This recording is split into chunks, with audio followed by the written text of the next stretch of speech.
Mafia की innocent दुल्हन part 6। Isha के कानों में शिवराज के शब्द ठिठुरते हुए उतर गए थे। मुझे पता है तुम असल में कौन हो। वो जैसे किसी जादू से बाहर आई हो। एक पल पहले तक जिस स्पर्श में वो खोई हुई थी, अब वही उसे अंदर तक हिला गया था। उसकी सांसें अटक गई थीं।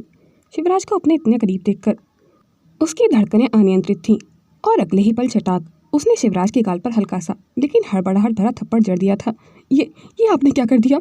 उसकी आवाज़ कांप रही थी। चेहरा बारिश और आंसुओं के बीच धुंधला पड़ने लगा था। वो पलटकर तेजी से कमरे की ओर भागी, मानो दरवाजा ही उसकी आखिरी ढाल हो। लेकिन शिवराज ने लंबा डग भरते हुए उसके पीछे पहुंचकर दरवाजा बंद होने से पहले ही पकड़ लिया था। ईशा, उसकी पकड़ मजबूत थी, लेकिन आवाज में अब भी वही गहराई थी। नहीं नहीं, ईशा ने सिर हिलाते हुए घबराहट में कहा। हमारे गाँव में एक लड़की को शादी के बाद ही छू सकता है, और अगर कोई दूसरा लड़का ऐसे। उसके शब्द आपस में ही उलझ गए थे। सांसें इतनी तेज थी कि वाक्य अधूरे रह गए थे। मतलब वो खुद भी नहीं समझ पा रही थी कि वो क्या कह रही है। बस उसकी आंखों में डर, शर्म और उलझन का तूफान था। शिवराज ने उसके कांपते चेहरे को अपने हाथों में मजबूती से थाम लिया था। हल्का सा झुकते हुए कहा, ईशा, सिर्फ 21 ही तो था। उसकी आवाज़ धीमी लेकिन साफ थी। तुम्हारे शहर में होता होगा ये सब, शिव। ईशा ने पलकों को भींच लिया था। गाल पर बारिश की बूंदें और आंसू एक साथ फिसल रहे थे। शिव, हमें ये नहीं करना चाहिए था। मेरी माँ। उसकी आवाज़ टूट गई थी। शिवराज ने उसके कांपते होठों के पास हल्का सा झुककर कहा, अच्छा बाबा, शांत हो जाओ। और अगले ही पल उसने उसे अपने सीने से कसकर लगा लिया था, जैसे बाहरी तूफान से बचा रहा हो। ईशा की सांसें तेज थीं। हाथ दरवाजे के हैंडल की तरफ बढ़ रहे थे, जैसे मौका मिलते ही भाग जाएगी। लेकिन शिवराज ने उसके हाथों को धीरे से हटाकर दरवाजे पर अपनी बाह टिकाई। रास्ता पूरी तरह से रोक दिया था। तुम्हारे गाँव में जो भी नियम हो ईशा। उसकी आवाज़ गहरी और ठंडी थी। यहाँ मेरे सवाल के जवाब देने के नियम हैं। वो उसकी और झुक गया था, इतना नज़दीक कि ईशा को उसकी सांसें महसूस होने लगी थी। मुझसे प्यार करती हो या नहीं? ईशा पलके झपकाना ही भूल गई थी शिवराज के सवाल पर। मैं उसके शब्द गले में अटक गए थे। शिवराज ने उसकी ठोड़ी को मजबूती से उठाया ताकि वो उसकी आंखों से ना भाग सके। हाँ या ना? मैं आधे जवाबों पर नहीं चलता ईशा। उसके दिल की धड़कन इतनी तेज थी कि खुद उसे भी सुनाई दे रही थी। उसके होंठ कांप रहे थे, पर आवाज़ बामुश्किल निकली थी। मैं नहीं जानती। शिवराज की आंखों में एक पल के लिए गुस्सा और चाहत दोनों एक साथ चमक रहे थे। अगर तुम्हें सच में लग रहा है कि मैंने कुछ गलत किया है तो सुनो, मैं अभी तुमसे शादी करने के लिए तैयार हूँ। ईशा ने सिर झटका। उसकी आंखों में हैरानी और घबराहट एक साथ तैर रही थी। क्या? शिवराज ने उसके कान के पास बेहद संजीदगी से फुसफुसाया। हाँ, अभी और इसी वक्त तुम्हारी मांग में सिंदूर भर दूंगा, गले में मंगलसूत्र डाल दूंगा। फिर तो कुछ गलत नहीं होगा, है ना? उसके शब्दों में वो अडिग भरोसा था, जो ईशा के दिल की धड़कनों से भी ज्यादा गूंज रहा था। बाहर बारिश जोर से बरस रही थी और अंदर उसकी नजरों में एक अनकहा वादा तैर रहा था। ईशा जैसे पत्थर की मूर्ति बन गई थी। उसके कानों में बस एक ही आवाज़ गूंज रही थी, मैं अभी तुमसे शादी करने के लिए तैयार हूँ। ईशा ने एक कदम पीछे हटने की कोशिश की, लेकिन उसकी हथेली दरवाजे पर ही अटक गई थी। शिवराज की पकड़ अभी भी उसके हाथ पर थी। लेकिन मेरी माँ और गाँव वाले लोग क्या कहेंगे हमारे बारे में? उसकी आवाज़ में डर साफ था। शिवराज उसके करीब झुका, इतना कि उसकी सांसें ईशा के पलकों को छू रही थीं। लोग तो वैसे भी कुछ ना कुछ कहेंगे ईशा, पर अगर आज तुम चाहो तो मैं तुम्हारी माँ के सामने, सबके सामने तुम्हें अपना नाम देने के लिए तैयार हूँ, ताकि कोई उंगली ना उठा सके, ना तुम्हारे चरित्र पर और ना हमारे रिश्ते पर। मेरा प्यार झूठा नहीं है, अपनी जान से ज़्यादा चाहता हूँ तुम्हें। ईशा का दिल धक धक कर रहा था, हाथ ठंडे पड़ चुके थे, उसके होंठ कांपे। शिव प्लीज़, ये सब। ईशा का गला सूख चुका था, उसके होंठ कांप रहे थे। इतनी जल्दी? लेकिन उसकी बात पूरी होने से पहले ही शिवराज ने जेब से फ़ोन निकाला। नजरें एक पल के लिए भी उसे हटाए बिना मैनेजर का नंबर डायल किया। पंडित जी को लेकर अभी विला पहुंचो, 5 मिनट के अंदर। उसकी आवाज़ में कोई शक या हिचक नहीं थी, जैसे ये फैसला पहले ही हो चुका था। ईशा ने हैरानी से उसकी तरफ देखा। शिव, मैं अभी। शिवराज ने उसका हाथ थामकर अपनी छाती पर रखा, जहाँ उसका दिल धड़क रहा था। उसने धीरे से उसके गाल को सहलाते हुए कहा, किसी को भी तुम्हारे बारे में कुछ कहने का हक नहीं दूंगा। बाहर बारिश की रफ्तार बढ़ चुकी थी और अंदर सब कुछ तेजी से घट रहा था। कुछ ही देर में मैनेजर पंडित जी को लेकर आया। साथ में ईशा की माँ भी थी, जिनकी आंखों में हैरानी और उलझन दोनों थी। उन्होंने आते ही सवाल किया, ये क्या हो रहा है ईशा? मुझे बताओ कुछ, उन्होंने हैरानी से पूछा। शिवराज उनके पास गया, सम्मान से हाथ जोड़ते हुए कहा, आंटी, मैं आपकी बेटी से शादी करना चाहता हूँ, अभी और इसी वक्त। उनके पास विरोध करने का वक्त ही नहीं था, लेकिन उन्हें कुछ भी समझ ही नहीं आया था। पंडित जी ने तुरंत पूजा की तैयारी शुरू कर दी थी। हॉल में बारिश की गूंज के बीच मंत्रों की आवाज़ भी गूंज उठी थी। शिवराज ने ईशा का हाथ थामकर उसे पास बिठाया। ईशा की आंखों में अब भी उलझन थी, लेकिन उसका हाथ उसने नहीं छोड़ा था। कुछ ही पलों में शिवराज ने सिंदूर की डिब्बी उठाई और उसकी नज़रें ईशा पर टिकी हुई थीं, जैसे एक वादा दोहरा रहा हो, अब कोई तुम्हारे बारे में उंगली नहीं उठाएगा। और फिर उसने अपनी उंगलियों से उसकी मांग भर दी थी। साथ ही उसने मंगलसूत्र उसके गले में पहनाया। अब तुम मेरी हो और हमेशा रहोगी। पंडित जी ने शादी पूरी होने की घोषणा कर दी थी और ईशा की माँ की आंखों में नमी थी, चाहे वो हैरानी से हो या फिर राहत से। लेकिन उनकी बेटी अब एक नाम के रिश्ते में बन चुकी थी। शिवराज ने हल्का सा झुककर ईशा के कान में कहा, अब किसी से डरने की ज़रूरत नहीं है मिसेस चौहान। ईशा की पलकों से खुशी के आंसू लुढ़क पड़े थे। उसने झिझकते हुए शिवराज की तरफ देखा। वो नज़र, जिसमें अभी अभी का सारा डर, उलझन और हैरानी किसी गहरी राहत में बदल चुका था। शिवराज ने उसका हाथ थामे हुए उसे धीरे से खड़ा किया। दोनों ईशा की माँ के पास गए और उनके पैर छुए। आशीर्वाद दीजिए आंटी। शिवराज की आवाज़ में एक अडिग अपनापन था। ईशा की माँ ने हाथ उठाकर उन दोनों के सिर पर रखा, पर चेहरे पर सवाल अब भी थे। जमाई बाबू, मैं ये तो नहीं जानती कि आप दोनों ने ये शादी इतनी जल्दबाजी में क्यों की। उन्होंने गहरी सांस ली। लेकिन मैं ईशा को अपने साथ ले जाना चाहती हूँ, ताकि कल उसे पूरी रीति रिवाज के साथ आपके साथ विदा कर सकूँ। शिवराज ने उनकी आंखों में सीधे देखते हुए सिर झुका दिया था। ठीक है, आप जैसा अच्छा समझें, लेकिन उससे पहले बस 10 मिनट मुझे अपनी पत्नी से बात करनी है। ईशा की माँ ने हल्की सी नज़र ईशा पर डाली और फिर बाहर पंडित जी व मैनेजर के साथ चली गई थी। दरवाज़ा बंद होते ही शिवराज ने बिना एक पल गंवाए ईशा का हाथ खींचकर उसे अपने सीने से कसकर लगा लिया था। ईशा की सांसें अटक गई थीं और धड़कनें बेकाबू हो गई थीं। शिव, वो हल्के से बोल पाई थी, चेहरा उसके सीने में छुपाते हुए। शिवराज ने मुस्कुराते हुए उसके बालों में हाथ फेरा और फिर उसके चेहरे को ऊपर उठाया। अब मेरे पास तुम्हें छूने का पूरा हक है मिसेस चौहान। ईशा का चेहरा गुलाबी हो गया था और पलकें शर्म से झुक गई थीं। तुम पागल हो, उसने धीमे से कहा, लेकिन उसके होठों पर आती हल्की मुस्कान उसके दिल की सच्चाई बयां कर रही थी। शिवराज ने उसके झिझकते होठों पर एक नरम स्पर्श कर दिया था, जैसे अपने वादे की मोहर लगा रहा हो। और अब से तुम मेरी हो, सिर्फ मेरी। उसने धीरे से उसके कान में फुसफुसाया। बाहर बारिश अभी बरस रही थी, लेकिन कमरे के भीतर उनकी अपनी दुनिया बस चुकी थी। अगली सुबह बादलों के पीछे से झांकती हल्की धूप मानो शिवराज और ईशा के लिए नई खुशियों का पैगाम लेकर आई थी। विला के बरामदे में खड़ा शिवराज कॉफ़ी की चुस्की ले रहा था, तभी उसका फ़ोन बजा। स्क्रीन पर ईशा का नाम चमक रहा था। Good morning Mrs Chauhan. उसकी गहरी नींद भरी आवाज़ फ़ोन के स्पीकर से आई थी। ईशा की आवाज़ में एक अजीब सी शर्म और एक्साइटमेंट थी। मैंने आपके लिए कुछ किया है शिव।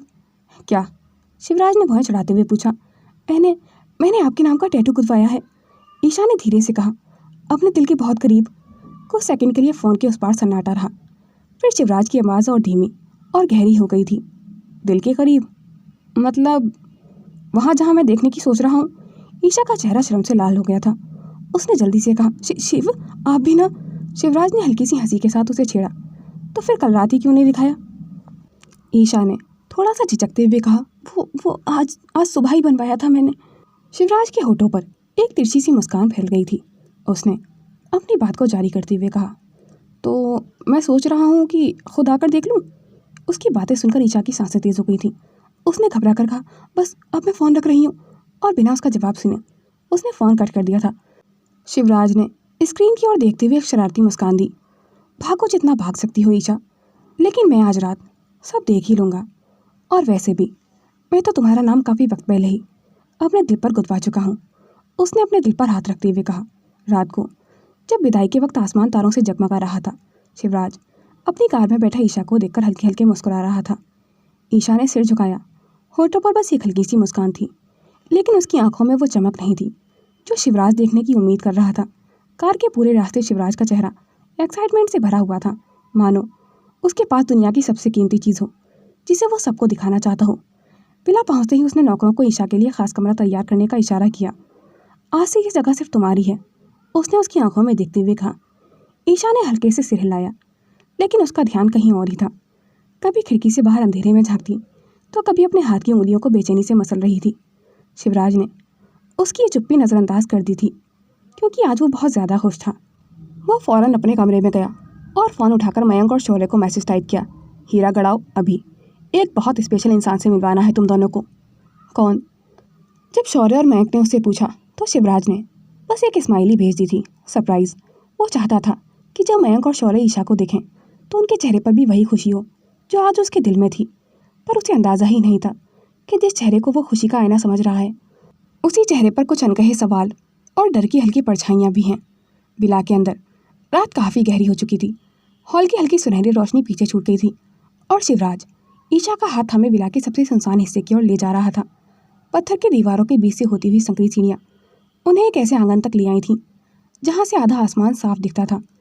चांद की रोशनी फर्श पर दूर सी बिखरी हुई थी। चारों तरफ सिर्फ ठंडी हवा की सरसराहट और दूर से आती बारिश की बूंदों की हल्की थाप थी। दीवारों पर जंगली बेलें चढ़ी हुई थीं जो हवा में धीरे धीरे हिल रही थीं। शिवराज ने एक गहरी सांस लेकर कहा, ईशा, ये कौन है सिर्फ मेरे लिए सबसे खास है, और यहाँ मैं सिर्फ उसी को लाता हूँ जो मेरे दिल के सबसे करीब हो। मेरे पापा के बाद तुम दूसरी इंसान हो जिसे इस जगह के बारे में पता है। उसकी आंखों में अडिग भरोसा था, जैसे वो अपने सीने का ताला खोलकर उसे चाबी सौंप रहा हो। ईशा ने उसकी तरफ देखा। उसकी पलकों के नीचे नमी थी और होंठ डर से कांप रहे थे। एक पल को लगा जैसे शिवराज से वो कुछ कहना चाहती हो, लेकिन फिर उसका हाथ धीरे धीरे कमर की तरफ गया। उसकी उंगलियां ठंडी थीं और दिल की धड़कनें बेतहाशा तेज हो गई थीं। एक गहरी सांस लेकर उसने कपड़ों के नीचे से छुपा हुआ चाकू निकाला। चांदनी में उसकी धार हल्के से चमकी थी। शिवराज को समझ पाता उससे पहले ही धड़ाम चाकू उसके सीने में धंस चुका था। शिवराज ऐसा इंसान तो नहीं था जिसे आसानी से धोखा दिया जा सकता था, या फिर वो किसी हमले को रोक नहीं सकता था, लेकिन शायद वो किसी गलत इंसान को अपना समझ बैठा था। और अगले ही पल चाकू उसके सीने में धंस चुका था, कहीं अंदर गहराई तक। शिवराज का शरीर झटका खाकर पीछे हुआ, लेकिन नजरें अब भी ईशा पर टिकी हुई थीं। आंखों में हैरानी, दर्द और अविश्वास एक साथ उभर आया था। उसके होंठ हिल रहे थे पर आवाज़ नहीं निकल रही थी। चाकू की गर्मी और बारिश की ठंडक उसके सीने में अजीब सी तड़प उठा रही थी। ईशा की सांसें तेज थीं और उसकी उंगलियां लगातार कांप रही थीं। फिर भी उसने चाकू और गहराई तक धंसा दिया था। बरसाती हवा में लोहे की गंध घुलने लगी थी। शिवराज की आंखें जैसे कोई सवाल पूछ रही थीं, आखिर क्यों? लेकिन ईशा ने पलकें भी नहीं झपकाई थीं। शिवराज का शरीर झटका खाकर पीछे हुआ, लेकिन उसकी नजरें अब भी ईशा पर टिकी थीं। आंखों में हैरानी, दर्द और फिर धीरे धीरे एक अजीब सी मुस्कान उसकी होठों पर फैल गई थी। वो मुस्कान जो सिर्फ धोखा खाए हुए इंसान के चेहरे पर आती है। ईशा उसकी ये हालत देखकर रो पड़ी थी। मुझे माफ़ करना शिव, मुझे मुझे ये करना ही था। मैं तुमसे प्यार नहीं करती। उसकी आवाज़ टूटी हुई थी, लेकिन हाथ बेरहमी से चाकू को और गहराई में धंसा रहे थे। मानो वो चाहती हो कि ये सब एक ही बार में ख़त्म कर दे। शिवराज की सांसें भारी हो रही थीं, लेकिन उसकी आंखें अब भी उसी को देख रही थीं, जैसे इस आखिरी लम्हे में वो सिर्फ उसी को याद रखना चाहता हो। फ्लैशबैक समाप्त। शिवराज ने जैसे ही यादों का वो बोझ अपने सीने से उतार फेंकने की कोशिश की, एक गहरी और लंबी सांस ली। उसके कदम भारी थे, फिर भी वो दरवाजे की ओर बढ़ने लगा था। पीछे से शौर्य की आवाज़ आई, शिव, कभी तूने जानने की कोशिश नहीं की कि भाभी ने ऐसा क्यों किया था? शौर्य की बात सुनकर शिवराज के कदम वहीं थम गए थे। कुछ पल खामोशी रही, फिर उसके होठों पर एक कड़वी धीमी हंसी फैल गई थी। जानने के लिए भरोसा चाहिए शौर्य। वो पलटा। उसकी आंखों में अजीब सी थकान और ठंडापन था। और जिस दिन उसने वो वार किया था, उस दिन उसने मुझसे वो हक भी छीन लिया था। उसने शौर्य की तरफ देखा, जैसे और भी कुछ कहना चाहता हो, लेकिन उसके शब्द गले में ही अटक गए थे। उसने बस हल्के से सिर झटका और दरवाज़ा खोलकर बाहर चला गया था। रात के करीब 1 बजे थे। पेंट हाउस के पूरे फ्लोर पर अजीब सी खामोशी पसरी हुई थी। घड़ी की सुइयां जैसे थम थम कर चल रही थीं। तभी कॉरिडोर के सिरे पर धीमे धीमे कदमों की आहट गूंजी। शिवराज भारी लड़खड़ाते कदमों से अपने कमरे में दाखिल हुआ था। शराब की तीखी गंध उसके साथ साथ भीतर तक फैल गई थी। कमरे में कदम रखते ही उसकी भौहें सिकुड़ गई थी। दीवारों पर हल्की सी सुनहरी लाइटें टिमटिमा रही थीं। बेड पर गुलाब की पंखुड़ियाँ बिखरी हुई थीं और कोने में रखी मोमबत्तियाँ आधी पिघल चुकी थीं। अंदर मोमबत्ती की हल्की रोशनी में दुल्हन सी सजी ईशा बेड के किनारे पर बैठी हुई थी। उसकी नज़र दरवाजे की ओर उठी और वहाँ खड़ा था शिवराज। भीगे बाल, बिखरी शर्ट और आंखों में काला सन्नाटा और होठों पर एक धीमी खौफनाक मुस्कान थी। हवा में मीठी खुशबू खुली थी जो उसकी नसों में और भी आग भरने का काम कर रही थी। उसकी आंखें सिकुड़ गई थीं और सांसें और भी भारी हो गई थीं। और फिर एकदम से रिचर्ड, रिचर्ड! उसकी गरजती हुई आवाज़ कमरे की दीवारों से टकराकर गूंज उठी थी। रॉबर्ट! वो आगे बढ़ते हुए लगभग चिल्लाया। दोनों नौकर घबराते हुए कमरे के दरवाजे पर आ खड़े हुए थे और हैरानी से शिवराज को देख रहे थे। ये किसने सजाया है? शिवराज की आवाज़ में एक ठंडा जहर घुला हुआ था। रिचर्ड उसकी बात सुनकर हल्का सा हकलाया। सर आपने ही तो आज सुबह कहा था कि कमरे को इस तरह तैयार करना है। शिवराज की नज़रें और गहरी हो गई थीं, जैसे रिचर्ड ने कोई जुर्म कबूल कर लिया हो। उसने एक गहरी नज़र रिचर्ड पर डाली और फिर गरजती हुई आवाज़ में कहा, अभी के अभी साफ करो सब। वो हर शब्द पर जोर देता हुआ चिल्लाया। शिवराज अब कमरे के बीचों बीच खड़ा हुआ था। उसकी नज़रें तेज और ठंडी, जैसे किसी दुश्मन को देख रही हों। उसने मेज पर रखी शराब की बोतल उठाई और एक लंबा घूंट लिया और बोतल को जोर से फर्श पर दे मारा था। कांच के टुकड़ों के बिखरते ही ईशा अनजाने में ही अपनी हल्की सी चीख दबा गई थी। वो बिना कुछ बोले धीरे धीरे ईशा के करीब बढ़ने लगा था, कदम इतने धीमे कि उसकी हर आहट पर ईशा के दिल की धड़कनें गूंजने लगी थीं।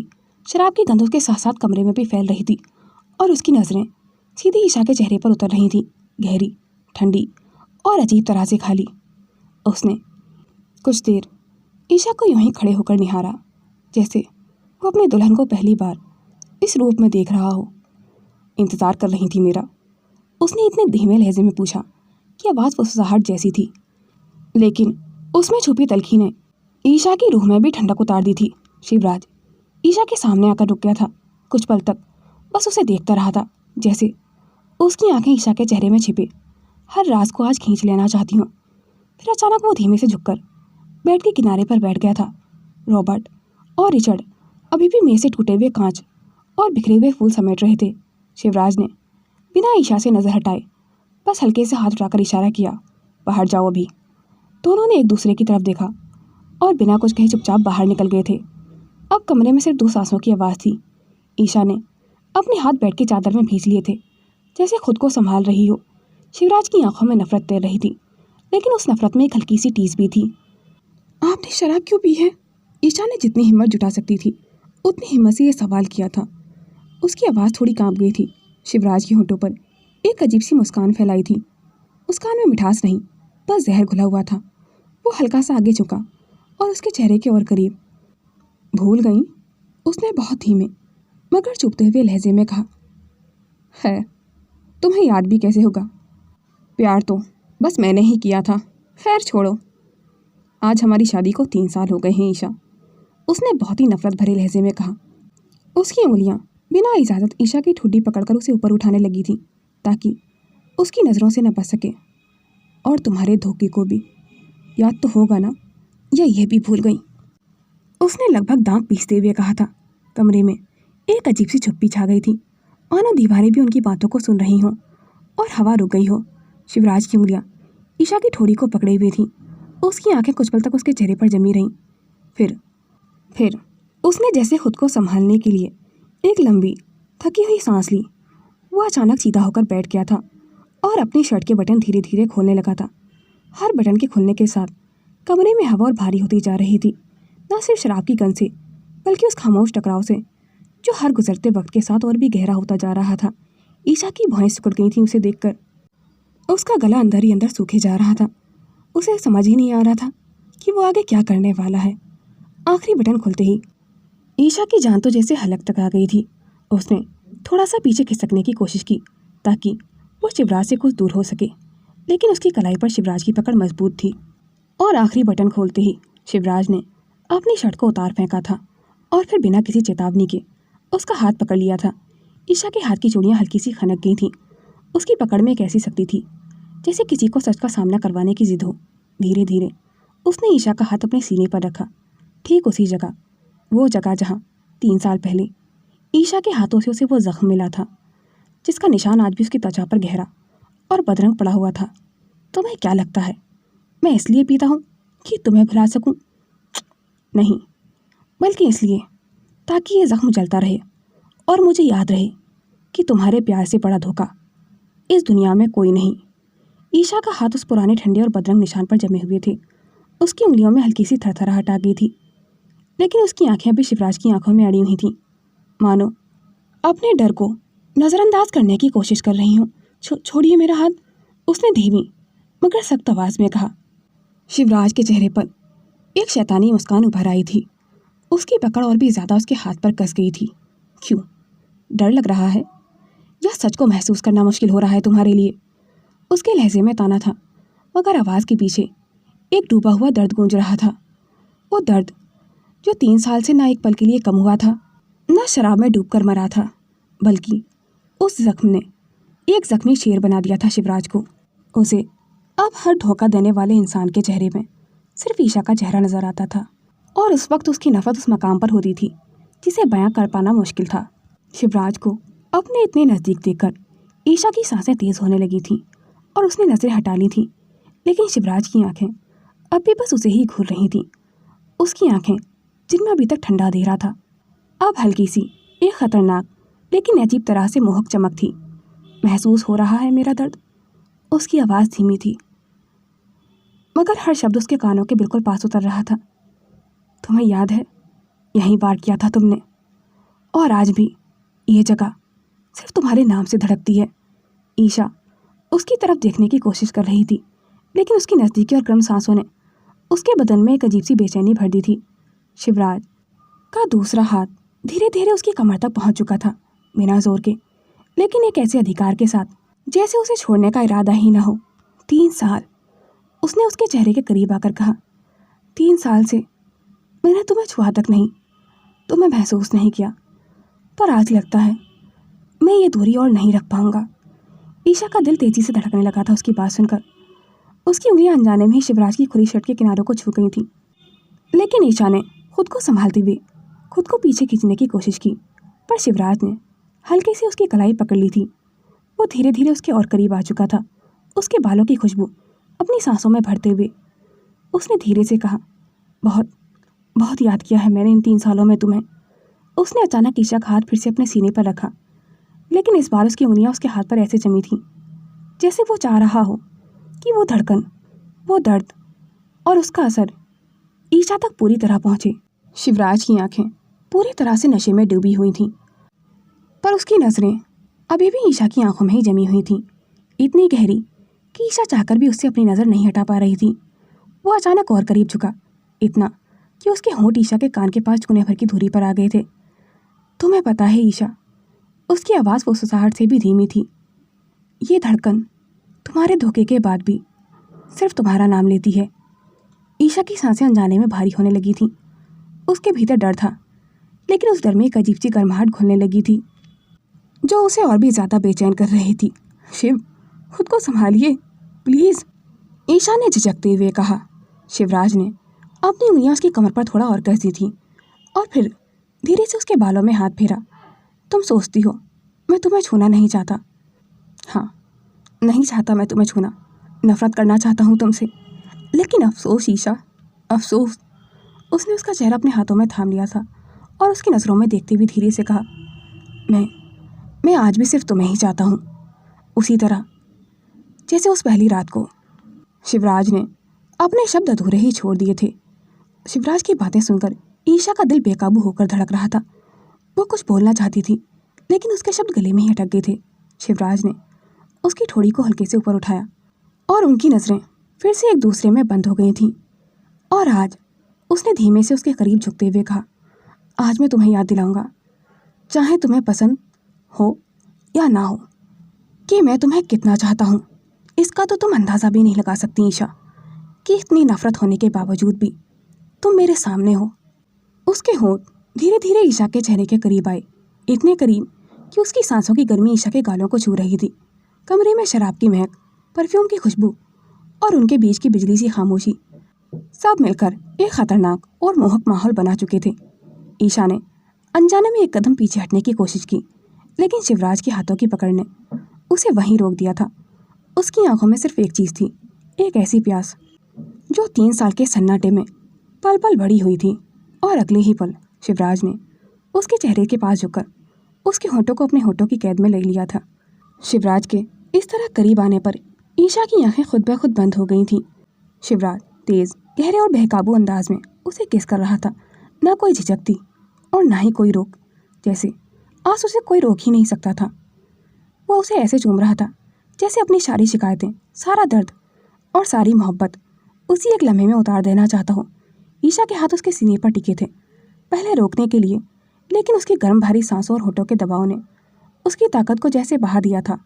शिवराज ने उसकी कमर को कसकर अपने करीब खींच लिया था। ईशा की उंगलियां अभी भी कांप रही थीं। शिवराज का चेहरा उसके इतने करीब था कि उसकी सांसों की गर्मी गालों को छू रही थी। उसकी नज़रें ईशा की आंखों में डूब चुकी थीं, जैसे हर सवाल का जवाब वहीं तलाश कर रही हों। ईशा ने हल्का सा सिर झुकाया, मानो खुद को रोकना चाहती हो, पर उसी पल शिवराज ने उसका हाथ थामकर उसे अपने और करीब खींच लिया था। उस स्पर्श में एक अजीब सी जिद थी, जैसे अनकहे शब्द उसकी पकड़ से फिसल रहे हों। तुम क्यों क्यों इतने करीब आ रहे हो? ईशा की आवाज़ धीमी मगर कांपती हुई थी। शिवराज के होठ उसके कान के पास आकर ठहर गए थे। क्योंकि अब तुम्हें, उसकी जुबान लड़खड़ा गई थी। उसने दोबारा कहा, क्योंकि अब तुम्हें खुद से दूर करने की हिम्मत नहीं बची है मुझ में। नहीं रह सकता और तुमसे दूर, चाहे कितनी भी नफरत क्यों ना हो, लेकिन उससे ज़्यादा प्यार करता हूँ मैं तुमसे। शिवराज की बात सुनकर उसका दिल तेज़ी से धड़कने लगा था। पल भर की चुप्पी और फिर शिवराज ने उसकी ठोड़ी को हल्के से उठाया, मानो इजाज़त मांग रहा हो, पर आंखों में वो बेताबी थी जो किसी भी इजाज़त का इंतज़ार नहीं करती। उसके होंठ ईशा के होठों से हटकर धीरे धीरे उसके चेहरे और गले की तरफ बढ़ने लगे थे। हर छुअन में एक अजीब सा पागलपन और अधिकार था। तुम्हें अंदाज़ा नहीं है ईशा, उसने अपनी भारी होती सांसों के साथ कहा।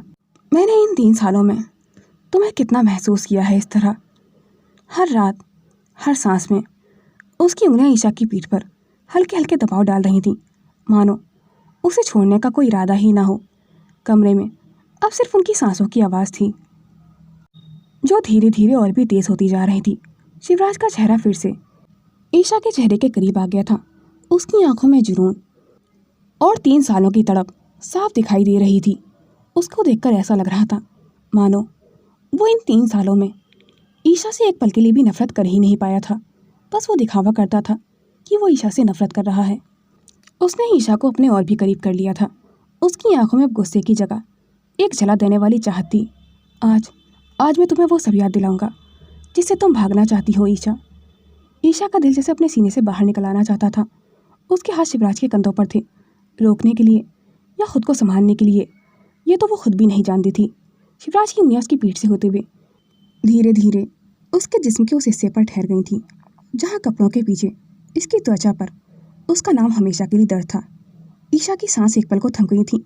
शिवराज, उसकी आवाज़ में हिचकिचाहट भी थी और डर भी। वो नीचे झुका, उसकी नज़र उस जगह पर थी जैसे सालों की प्यास वहीं कैद हो। धीरे धीरे उसने अपने होंठ उस जगह पर रख दिए थे। ईशा सिसक उठी थी।